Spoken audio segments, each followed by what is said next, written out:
Kapolri Jenderal Listio Sigit Prabowo menegaskan kasus pembunuhan Vina dan Eki harus diusut transparan hingga tuntas. Kapolri juga memerintahkan Propam dan Bareskrim Polri mengawal proses hukum kasus ini oleh Polda Jawa Barat. Kapolri Jenderal Listio Sigit Prabowo meminta tim asistensi dari Propam, Irwasum hingga Bareskrim Polri turun langsung melihat fakta dan kebenaran kasus pembunuhan Vina dan Eki. Kapolri juga meminta agar penyidik Polda Jabar harus memiliki dan melengkapi bukti-bukti yang kuat untuk mengusut kasus pembunuhan Vina dan Eki.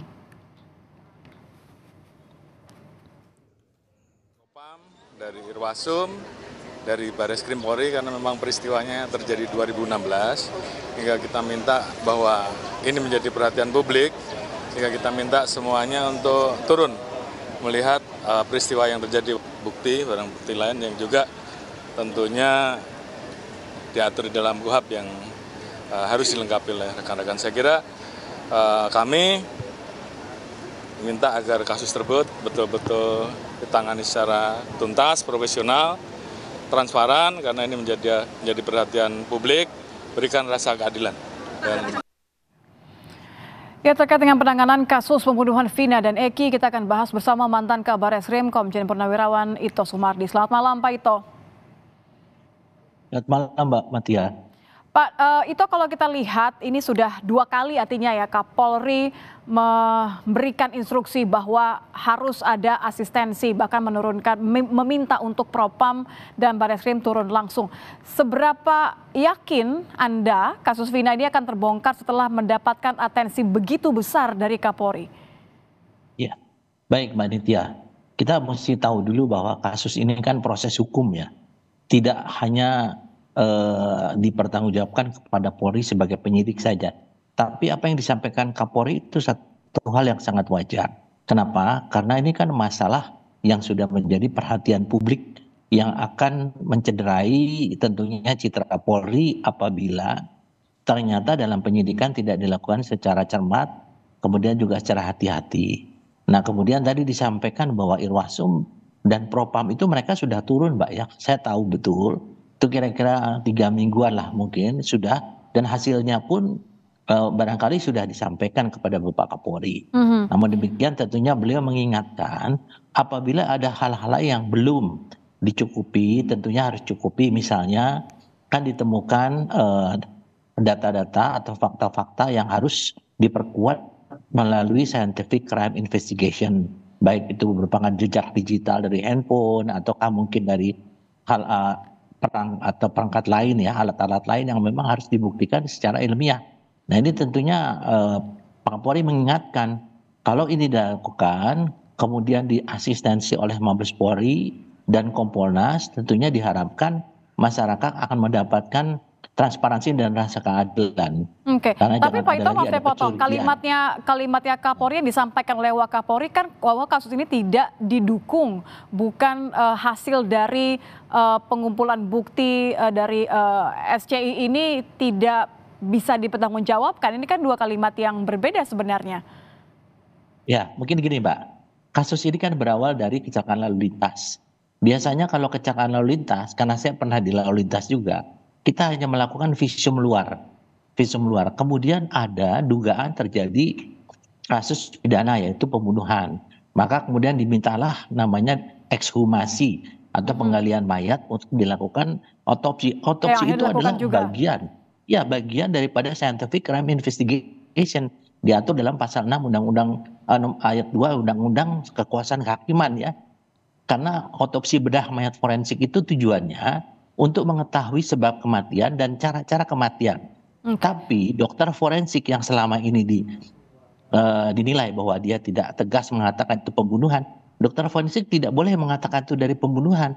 Dia hanya bisa mengatakan kematian yang wajar atau tidak wajar. Nanti ini jadi bahan untuk penyidik untuk melihat kenapa dia tidak wajarnya kenapa.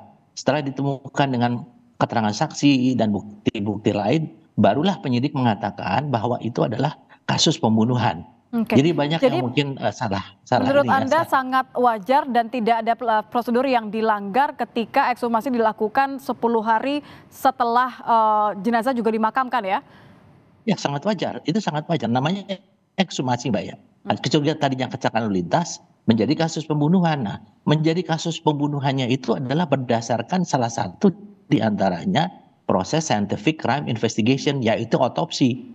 Ya, otopsi di dalam referensi itu disebutkan itu merupakan bagian daripada scientific crime investigation. Demikian, Mbak Nini. Berarti kalau pernyataan dari Kapolri ini apakah dimaknai sebagai peringatan setelahnya nih penanganan kasus ini jangan sampai tidak ditangani secara serius begitu, atau ada cara lain untuk memaknai peringatan dari Kapolri? Ya, maknanya sudah jelas. Kan Kapolri telah menyampaikan bahwa satu motonya adalah presisi ya. Jadi transparansi di sini kan banyak sekali pihak-pihak yang memiliki asumsi-asumsi yang berbeda. Penyidik juga tentunya memiliki alasan kuat ya, memiliki bukti-bukti kuat. Nah, nanti diujinya di pengadilan. Tapi kan tentu Pak Kapolri mengingatkan jangan sampai ada hal-hal yang ditutup-tutupi dalam arti kata yang bukan untuk dipublikasikan, tetapi untuk kepentingan penyidikan atau pro-justisia.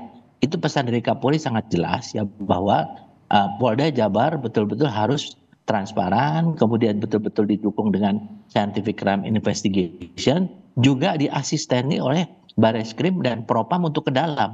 Jadi tidak ada lagi penyidik yang main-main. Kalau main-main kan tentunya akan mendapat sanksi dari Propam. Oke. Demikian, Mbak. Kalau nanti ditemukan bukti-bukti baru atau fakta-fakta baru yang menunjukkan bahwa kasus ini seharusnya memiliki bukti forensik lebih jauh dan tidak hanya mengandalkan saksi saja, apakah kasus ini bisa dibuka kembali, Pak Ito, atau penyidikan lagi mulai dari mana sebaiknya menangani begitu banyak permintaan dari warga? Ya, tidak mungkin lah, Mbak. Proses hukum sudah selesai kan. Ada klausul mengatakan telah memiliki kekuatan hukum yang tetap. Nah, sampai dengan gerasi Bapak Presiden kan 2020. Nah, kemudian juga sekarang sedang dilakukan uji daripada materi hukum atau materi pengadilan, yaitu di PK. Nanti kita tunggu hasil PK. Kalau PK menyatakan bahwa diterima gugatannya saudara Peggy ya, ataupun yang terpidana yang lain, tentunya ada upaya hukum lain yang akan dilakukan oleh pihak-pihak aparat lembaga penegakan hukum.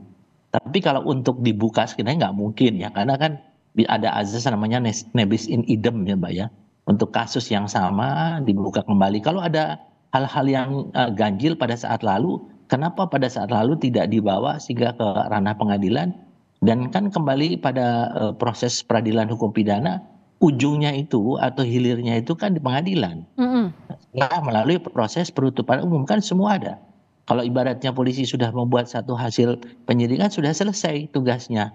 Nah, sekarang bagaimana keputusan hakim? Nah, keputusan hakim inilah yang akan menjadi satu bahan kajian melalui peninjauan kembali. Kita tunggu sajalah prosesnya ya, Mbak ya. Jadi kita tidak membuat pengadilan publik, tapi kita tunggu pengadilan yang resmi di Mahkamah Agung. Demikian, Mbak. Baik, terima kasih Pak Ito sudah bergabung bersama kami di Kompas Malam. Selamat malam, Pak. Selamat malam, Mbak.